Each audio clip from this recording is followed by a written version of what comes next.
सामने आए हैं। एक दिन की बात करें यानी पिछले 24 घंटे की बात करें तो 1,87,000 केस सामने आए हैं छत्तीसगढ़ की। इससे खबर है कि अस्पताल में लाशों का वहां अंबार देखने को मिल रहा है। रांची में अस्पतालों के बाहर दम तोड़ रहे हैं लोग। गुजरात में एक दिन में सबसे ज्यादा मामले सामने आए हैं। तो ये हालात किसी एक शहर या किसी एक राज्य के नहीं है। हालात इस तरीके से हैं कि अस्पतालों में बेड नहीं है, शमशान घाट में जगह नहीं है, लोगों को घंटों इंतजार करना पड़ रहा है अपने परिजनों को खोने के बाद उनके अंतिम संस्कार के लिए। और इन तस्वीरों को देख करके भी अगर अभी हम नहीं चेते तो आगे स्थिति और भी विस्फोटक होगी। 4 तस्वीरें हम आपको दिखाते हैं कि हालात कितने भयावह हो चले हैं। रायपुर में देखिए लाशों का अंबार लगा हुआ नजर आ रहा है। रांची में अंतिम संस्कार के लिए लोगों की कतार लगी हुई है। भोपाल में भी स्थिति कमोबेश वैसी है और सूरत में भी तस्वीरें उसी तरीके की हैं। तो ये तो सिर्फ 4 शहरों की बात है। वैसे अगर बात की जाए तो हर राज्य में मामले दिन ब दिन बीतते हर 24 घंटे के साथ बढ़ते ही जा रहे हैं।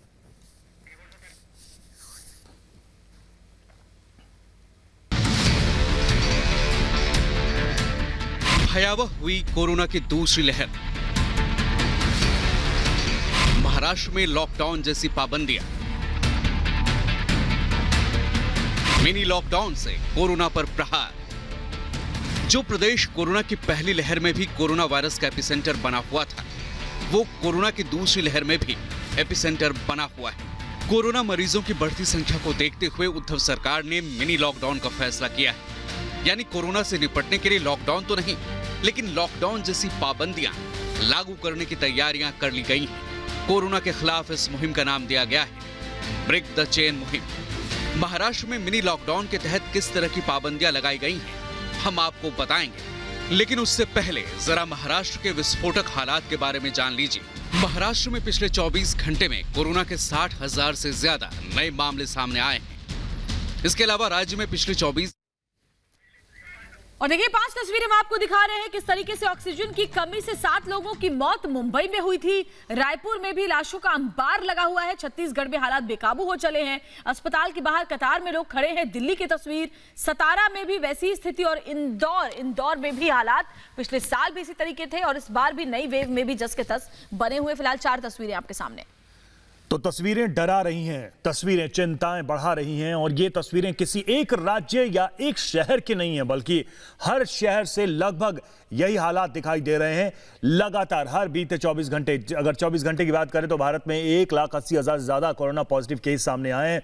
1000 से ज्यादा लोगों ने दम तोड़ा है कोरोना की वजह से।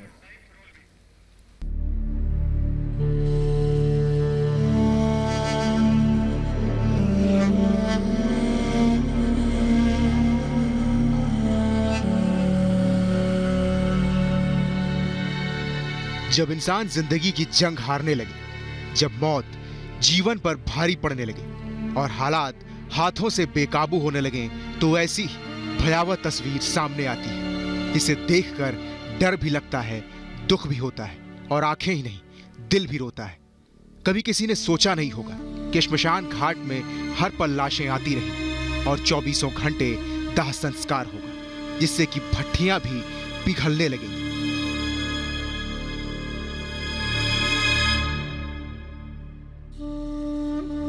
मगर गुजरात के सूरत में यह सच साबित हो रहा है। क्या करें, कोरोना महामारी के आगे बेबसी ही ऐसी है। कोरोना एक राक्षस की तरह इंसान को लीलते जा रही है और हम कुछ भी नहीं कर पा रहे। हालात ऐसे हैं कि दिन रात शवों का अंतिम संस्कार किया जा रहा है, जिस वजह से श्मशान घाट में लगी भट्ठियों की चिमनियां तक पिघल रही हैं। शव लगातार जल रहे हैं और दूसरे शव कतार में। कोरोना के विकराल रूप की इससे भयावह तस्वीर किसी ने नहीं देखी होगी और न ही किसी ने इसके बारे में सोचा था कि कभी ऐसा होगा कि श्मशान घाट की भट्ठी हर वक्त धधकती रहेगी और इतनी जलेगी कि पिघलने लगेगी। लेकिन नियति के आगे किसी की एक नहीं चलती और जो कभी सोचा भी नहीं हो वो होता है। दिल को चीर कर रख देने वाली ये तस्वीरें बता रही हैं कि कोरोना महामारी के आगे अब जिंदगी किस कदर दम तोड़ रही है। जिन श्मशान घाट को बंद कर दिया था उन्हें भी खोलना पड़ रहा है। जगह तक की कमी पड़ गई है। ये तस्वीर किसी एक श्मशान की नहीं, बल्कि लगभग सभी के हाल ऐसे ही हैं। तस्वीरें देखकर आप भी डरिए और कोरोना को हल्के में लेने की भूल बिल्कुल मत करिए, क्योंकि थोड़ी सी भी असावधानी जिंदगी पर भारी पड़ सकती है। Bureau report, Republic Bharat. तो एक एक करके हम अभी तमाम सहयोगी हमारे साथ जुड़े हैं उनके पास चलेंगे और हाल जानने की कोशिश करेंगे। हमारे साथ इस वक्त अलीशा जुड़ी है मुंबई से और पटना से केशव हमारे साथ जुड़े हुए हैं, अमनदीप हैं, अमरदीप हमारे साथ जयपुर से हैं, चंडीगढ़ से अमनदीप जुड़े हैं, गुरसिमरन जम्मू से जुड़े हुए और साथ ही भोपाल से सत्यविजय जुड़े हुए। सबसे पहले अलीशा के पास चलेंगे। अलीशा, मुंबई का क्या हाल है? तस्वीरें हर राज्य से आ रही हैं और डरा रही हैं तस्वीरें, लेकिन महाराष्ट्र चूंकि सबसे ज्यादा प्रभावित राज्य रहा है शुरू से ही कोरोना के मामले में, तो मुंबई से क्या खबर है, महाराष्ट्र से क्या खबर मिल रही है फिलहाल?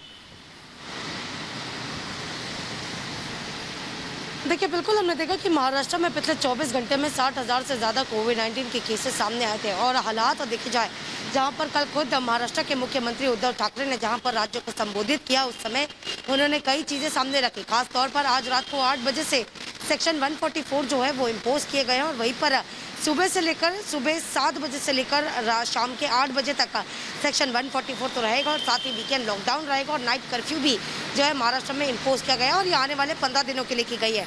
यानी सिर्फ एसेंशियल सर्विसेज जो है वो खुले रहेंगे, जो सिर्फ एसेंशियल सर्विस के लिए जो काम करते हैं, फिर चाहे वो डॉक्टर्स हो, हेल्थ सेक्टर से हो या मीडिया कर्मचारी हो, सिर्फ एक्रेडिटेड मीडिया जो है उन्हीं को अलाउ किया जाएगा और बाकी जो सारे मूवमेंट्स हैं उसको काफ़ी रिस्ट्रिक्ट किए गए हैं।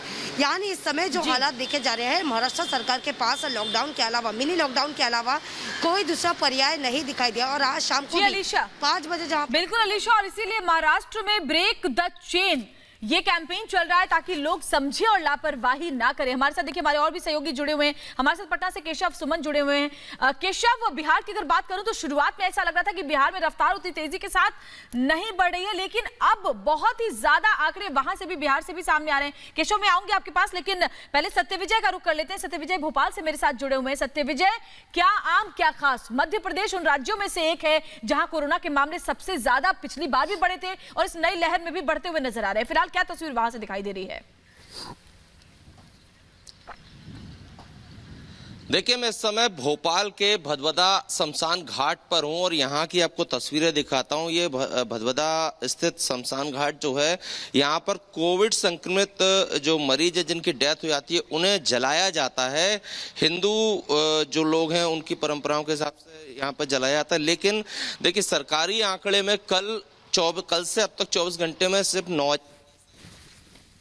लेकिन जो असल हकीकत है आज सुबह से अब तक आप धुआं भी देख सकते हैं। जिन सबों को जलाया गया उस जगह से धुआं निकल रहा है। सुबह से अब तक 8 बॉडी पर जलाई जा चुकी हैं।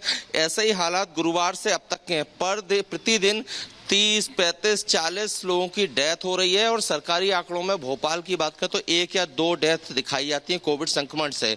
आज 8 सब जलाए जा चुके हैं और पिछले 24 घंटे में सरकार का जो आंकड़ा है वो 5 डेथ का है। मतलब देखिए, जो कोरोना महामारी का जो प्रकोप है वो इतना ज्यादा बढ़ रहा है कि सरकार आंकड़ों में भी बाजीगिरी कर रही है। ये आंकड़े इसलिए कम दिखाए जा रहे हैं कि लोगों में डर कम हो, लेकिन सरकार को सोचना ये चाहिए कि ऐसे कदम उठाएं कि 1 साल से इस महामारी से जूझने के बाद और जो तस्वीरें सामने आ रही हैं वो अपने आप में चीख कर सच बयां कर रही हैं कि हालात किस तरह से बिगड़ते जा रहे हैं।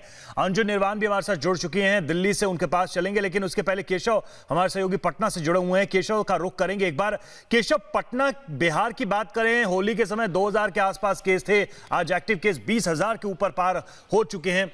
आखिर ऐसा क्यों हुआ? बिहार में स्थिति नियंत्रण में थी, वो अनियंत्रित होती क्यों चली गई?